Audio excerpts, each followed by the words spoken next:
Today we're going to review some of the concepts from grade 9 chemistry, just to make sure we're all on the same page before we go into what we're going to cover for grade 10. So we're going to start with how we classify matter. And remember from grade 9, we talked about matter and we said matter is anything that takes up space and has mass. So of course matter is all around us. And in science, you may have noticed that we like to classify things. We like to identify, to organize. So we're going to classify matter a little further. And we've got kind of two branches that we can talk about. Matter that contains more than one kind of particle, or matter that contains only one kind of particle. And so if we're talking about matter containing more than one kind of particle, we call that a mixture. And there are many different kinds of mixtures, remember from grade 9. But if there's only one kind of visible particle, we call that a pure substance. So matter can be classified as mixtures or pure substances. And then, of course, within these two broad categories, mixture and pure substance, we can further divide down. So in a mixture, if we can see two or more distinct phases, if that matter's non-uniform, you can definitely pick out the parts. We say that that is a heterogeneous mixture. And if that mixture looks like one distinct phase, it's all uniform, it's all kind of one part, then we say it's a homogeneous mixture. And so those words are kind of important, and the prefixes kind of tell us everything we need to know. If the prefix is hetero, that means different. So there's two or more distinct phases, non-uniform, you can definitely see different parts. Homo, the prefix, means the same. So in a homogeneous mixture, everything looks the same. So what would be some examples of this? Heterogeneous might be something like sand and water. You can see the sand, you can see the water. They're distinct phases, they're not uniform. It might be something like salt and pepper. It might be a pizza where you can see the pepperoni and the cheese and the sauce and the onions and the peppers. You can see those distinct phases. You can see all the different parts. So remember, different, heterogeneous. Homogeneous all looks the same. So this might be something like sugar and water. You can't see the sugar particles once you mix them together. They dissolve, and so they form a solution. And it looks like one distinct phase. It's all uniform. It just looks like water, even though it is a mixture of sugar and water. Another example might be milk. I mean, milk has fats in it, has sugars in it, but to us it just looks like one uniform white liquid. And it all looks the same. That's the homogeneous part, the homogeneous mixture. Okay, and then if we look into pure substances, we can further classify those down. Which pure substances cannot be broken down to anything simpler? Well, that's anything on the periodic table. Those are your elements. So any element on the periodic table is a pure substance that cannot be broken down. It's already in its simplest form. And if we take those pure substances, those elements, and we combine them in fixed ratios, then we have a compound. So elements and compounds are pure substances. So an element might be gold, it might be silver, it might be sodium, it might be chlorine. And if we mix those together, we might get things like NaCl, salt. We might get H2O, water. Those are fixed proportion ratios of elements. And so water is always 2 hydrogens and 1 oxygen, H2O. Salt, sodium chloride, is always 1 sodium, 1 chlorine. So those are compounds. And then anything on the periodic table are your elements, and those are your pure substances. Mixtures, we can see definite differences in heterogeneous mixtures, different phases, they're not uniform, or the mixture all looks the same in the homogeneous side. Okay, so that's how we classify matter. And in grade 9, we kind of looked at these different parts of matter. In grade 10, we're going to focus on these elements and compounds and how they react. So speaking of the periodic table of elements, we need to review a little bit. Remember that the periodic table was organized originally, the original periodic table was described by Dmitry Mendeleev, a Russian chemist, and he took a look at the known elements at the time. There's only about 60 or 63 of them. And he said there's got to be some sort of connection here. There's got to be some sort of pattern between these elements. So he started placing them in different arrangements. And one arrangement that he looked at is what happens if I place these elements in order of atomic mass. So they knew the atomic mass at the time. And he could place them in order of increasing atomic mass. And when he did that, he kind of saw trends appear within these elements that were known at the time.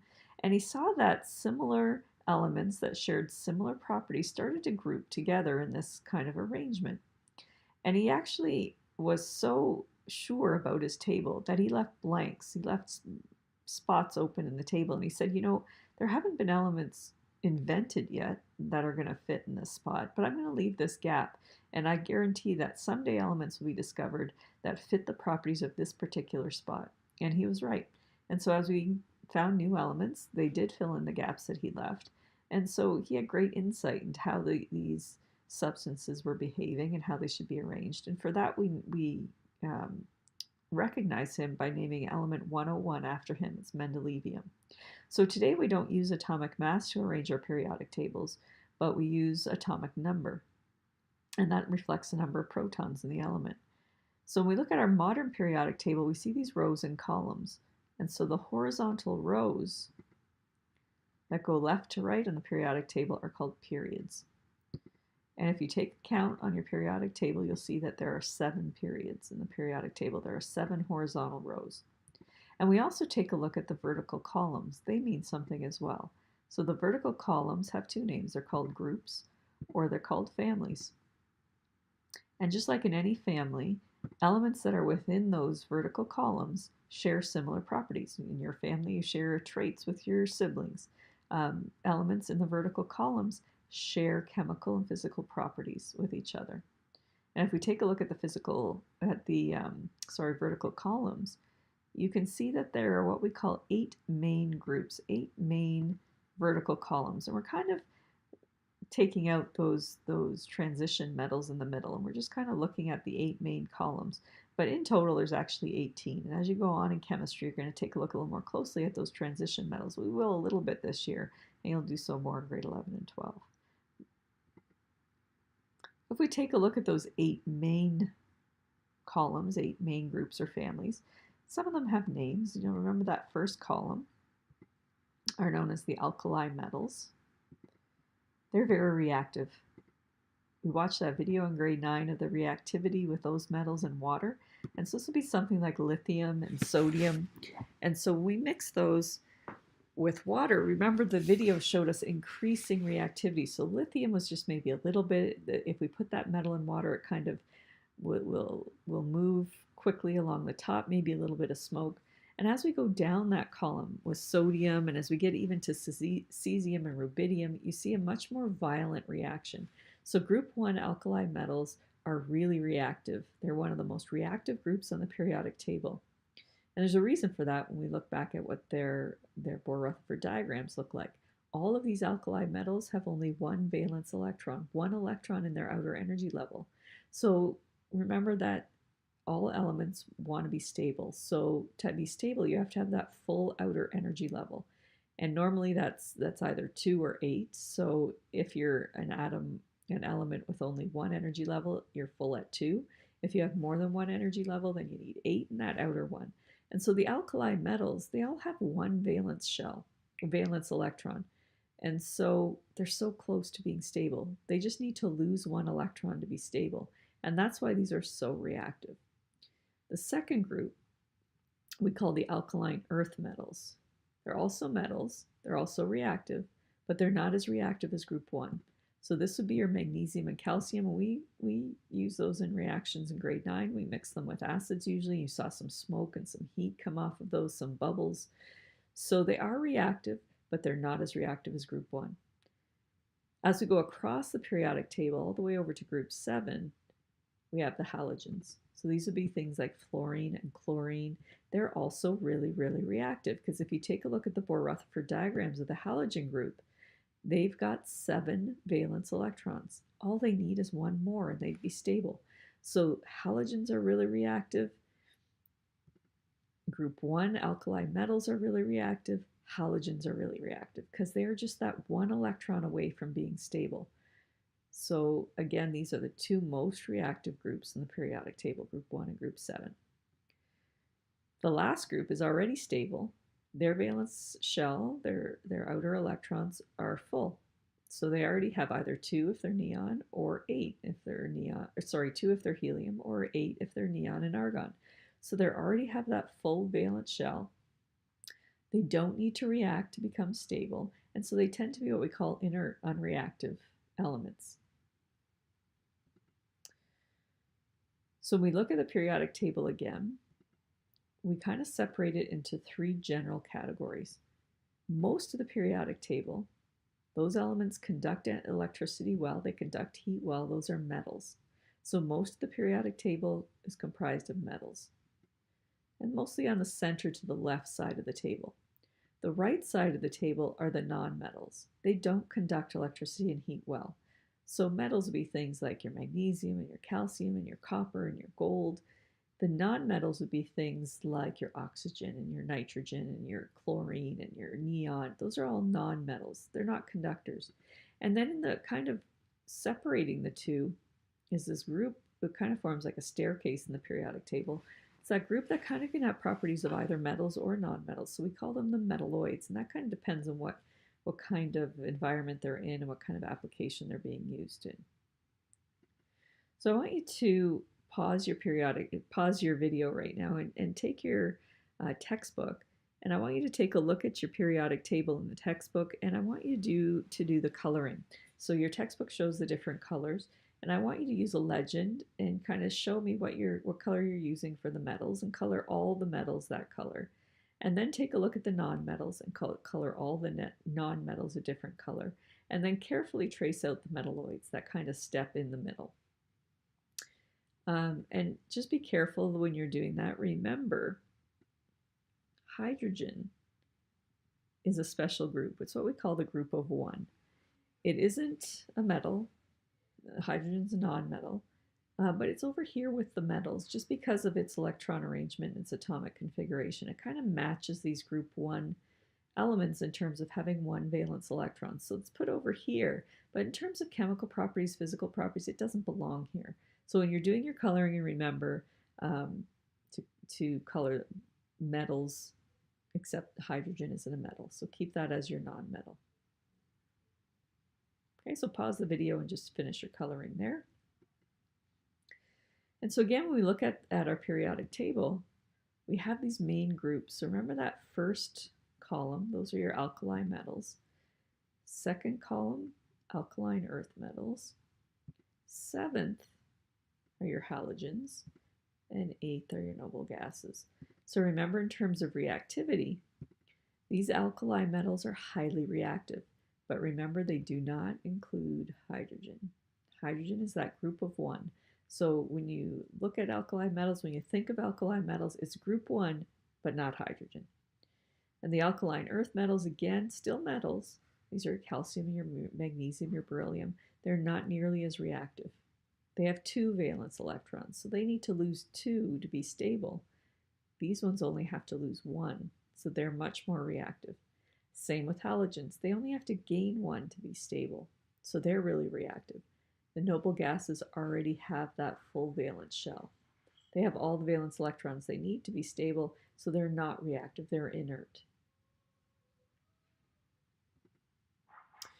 Okay, so then we started talking in grade 9 about atomic theory, and we figured out several scientists who contributed to our current atomic model.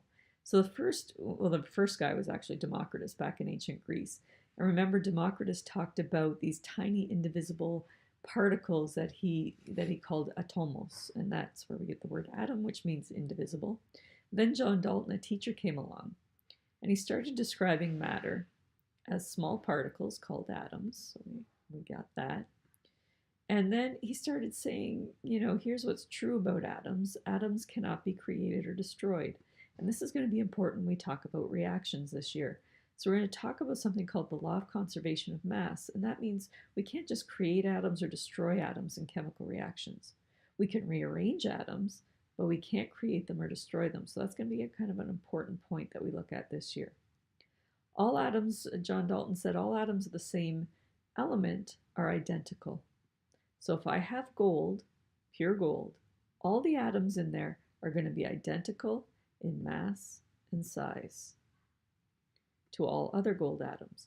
But here's the thing, they're going to be different in mass and size from the atoms of other elements. So he's saying that it's the atoms that make these things unique, that give them their properties. So if I have silver, the size and the mass and the properties of the atoms of silver are going to be different than the size and the mass and the properties of the atoms of gold. So those atoms are what give these elements their unique properties. He also said, Dalton said, when atoms of different elements link together in fixed proportions, they form compounds. So we're going to take a look at compounds today. We did this year. We did in grade 9 as well. We talked about ionic and we talked about molecular. We're going to continue that in grade 10. We're going to expand it a little bit. We're going to tell you about more compounds than we did in grade 9. Moving on from Dalton, we had Thomson. Remember, Thomson worked with cathode ray tubes and some gases. And doing his experiment, he found that there are these negative particles that we call now electrons that make up atoms.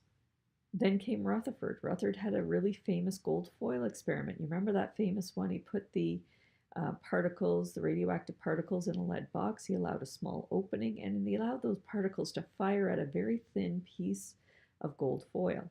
And we would expect, and they expected at the time, that all the particles would just fly through it because atoms are mostly empty space. And it's true that many of them did. But what was shocking is that some of them bounced back. And they kind of compared that to what would happen if you shot a bullet at a piece of tissue. You would not expect the bullet to bounce back. And they did not expect these particles to bounce back off the gold foil, but they did. They bounced back and they also deflected. And so this told Rutherford that atoms must have this dense positive nucleus that's interacting with these particles and allowing them to be deflected or repelled. So he gave us the idea that atoms have a nucleus. Thomson gave us the idea that atoms have negative charges. And now Bohr came along and he looked at those negative charges that Thomson was talking about. And he said these electrons occupy energy levels. Sometimes they're called orbitals. So they occupy these things around the nucleus. And so these scientists contributed to our current model of what we have of the atom. And we have this idea that you have this central nucleus, and it's a positively charged center. And then around the nucleus, you have these energy levels that contain these negative electrons. And those negative electrons are kind of orbiting around the nucleus, like planets would orbit the sun. So this is our current model, and this is the scientists that led us to that. And now understand in science, like in any other theory, the atomic theory can change as technology advances and we have more information. We might tweak this model a little bit. I think the basics of the model will stay the same, but we might find out more about, what are protons and what makes these up, and how are these moving. So we might find more information about this model, but I think that basic structure is going to stay the same. So if we look at the atom, we can kind of break down these particles. So we call the proton, the electron, and the neutron subatomic particles. They're the particles that make up the atom. And so we know a few things about them thanks to these experiments. So we know that the proton, think P for proton, P for positive. So the proton's positive. We know that from Rutherford's gold foil experiment. We know the protons are in the nucleus. We had that dense positive nucleus. And we assign it a relative mass of 1 atomic mass unit. And so if we want to compare that to the electron is found in those energy levels around the nucleus, like Bohr was talking about. They're the negative charges. We know that from Thomson's experiments. And we know that the electron has very little mass. It doesn't contribute much to the mass of the atom. We say the mass is negligible. Later on, they found that the nucleus has to contain more than the proton. The mass suggests that there's something else there. So later on, Chadwick found what we now call the neutron. It's located in the nucleus, along with the proton. It has no charge, so we say it's neutral. So neutron, neutral, proton, positive. That leaves the electron to be negative. And we also give it a relative mass of 1. So you can see that the mass of the atom is taken up.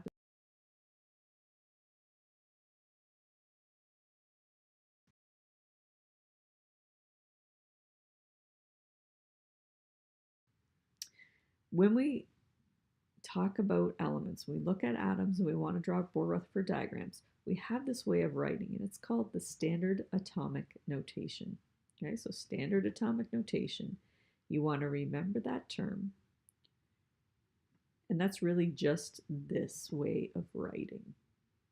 Short form, it's kind of a short form way of writing about the atom. So what does this mean? Well, C is the chemical symbol for carbon. So we have a chemical symbol as part of the standard atomic notation. The 12 we call the atomic mass. Okay, so that's the protons and the neutrons. The 6 is the atomic number, and that's just the number of protons. So the mass number is the number of protons plus neutrons. The atomic number is the number of protons, and that's important to remember. Okay, so the mass number, the number of protons plus neutrons. So for carbon, that's 12. The atomic number, which is just the number of protons, for carbon, that's 6. And if you take a look, on your periodic tables, then you will see that the atomic number is written in the top left, and usually the mass number is written underneath the chemical symbol.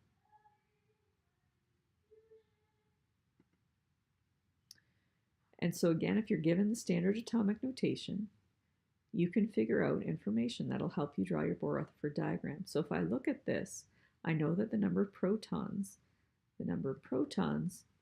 is reflected in my atomic number. So I know the number of protons for carbon is 6.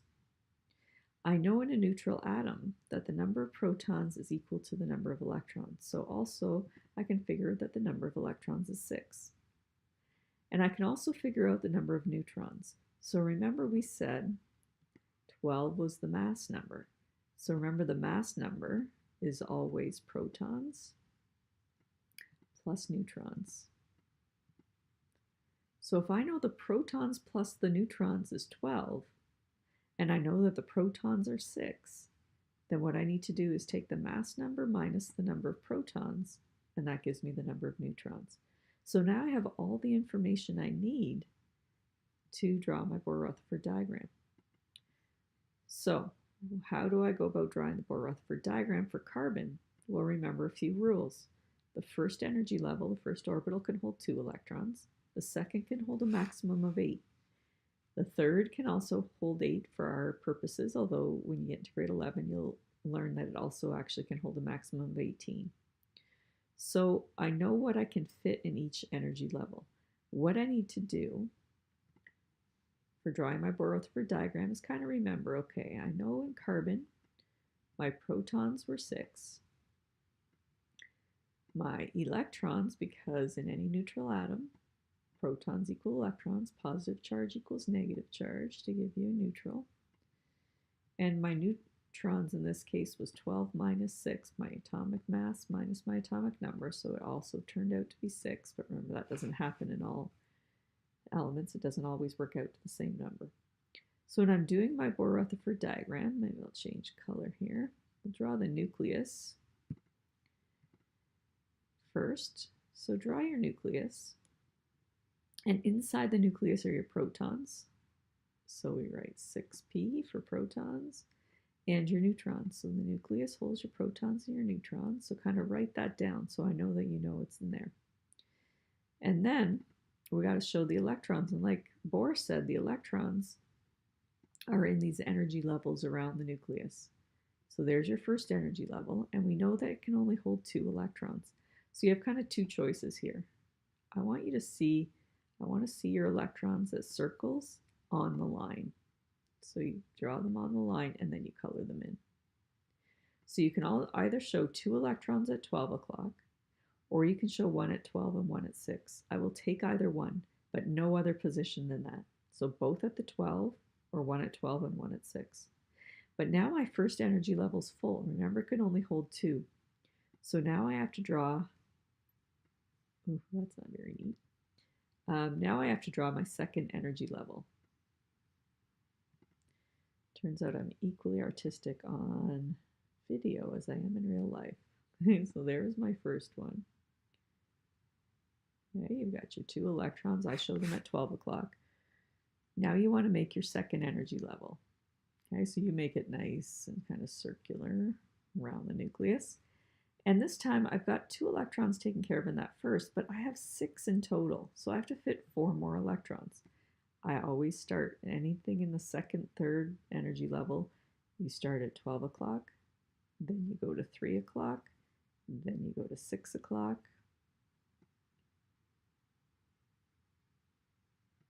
and then you go to 9 o'clock. You'll get a C/ if you don't do that. Okay, so that's kind of good form. So now I've got 1, 2, 3, 4, 5, 6 electrons. So I've satisfied my number of electrons for carbon. I've got 6 protons in the nucleus. I've got 6 neutrons in the nucleus. Okay, so all of that is now balanced with what I know to be the subatomic particles. And that is your Bohr-Rutherford diagram for carbon. And why do we draw that? We draw that so we can take a look at this valence shell of electrons. So I can see carbon has 4 valence electrons, 4 electrons in that outer shell, and that's going to tell me something about how carbon can behave and how it can form bonds with other elements. So this is important to be able to visualize, and that's why we like having this atomic model. Okay, so that's carbon. Now I want you to pause the video and I want you to draw the Bohr-Rutherford diagram for aluminum. So what I would start with is your standard atomic notation. So here's aluminum. And so if you look on your periodic table, I think it has an atomic mass of 27 and it has atomic number of 13. And the atomic mass is always the bigger number. Okay, so whatever the bigger number is, that's the atomic mass. The smaller number is the atomic number. So when I'm looking at this, I want to know how many protons does it have? That's the same as the atomic number. So it has 13. How many electrons does it have? Well, it's the same as the protons in a neutral atom. That'll change when we talk about ions, but for now we're talking about atoms. And how many neutrons does it have? Well, that's your atomic mass minus your atomic number. So we'll have the 27 minus the 13.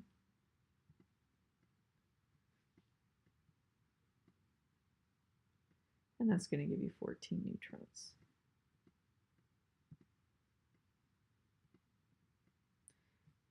Okay, so then when you go and you draw your Bohr-Rutherford diagram, you're going to draw your nucleus, and you're going to say, well, there's 13 protons, because I know those are in the nucleus, and there's 14 neutrons. Right, that's my nucleus. That's my atomic number, my number of protons. There's my number of neutrons, and that gives me my atomic mass of 27 in total, concentrated in the nucleus. Then I'm going to draw my first energy level. I can fit 2 electrons there. Remember, I have to do 13 in total. I have to go to my second. Ooh, that's not very nice. Energy level. And again, I follow 12, 3, 6. Do make yours neater than this. You can do it better with your pencil on paper. Okay, so I do 12, 3, 6, and 9 o'clock. But remember, my second energy level can hold 8. So I'm going to start doubling up now. So there's a partner. There's a partner. There's a partner.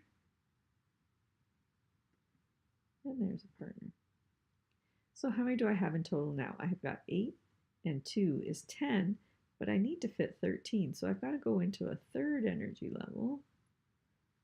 Oh, this is hard to do on a computer.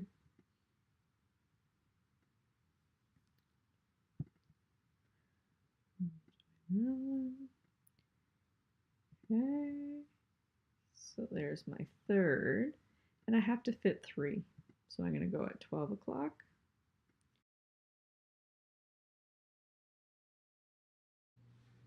And 3 o'clock.